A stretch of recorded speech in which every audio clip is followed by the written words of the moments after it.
السلام عليكم ورحمة الله وبركاته.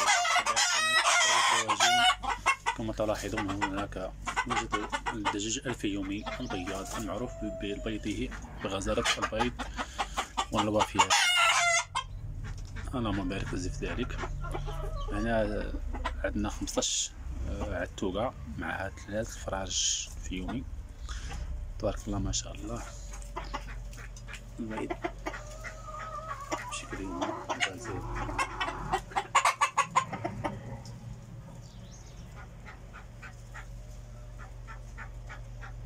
كنتي باغي البيض ألف مرحبا، عندي موجود مخصب 100%.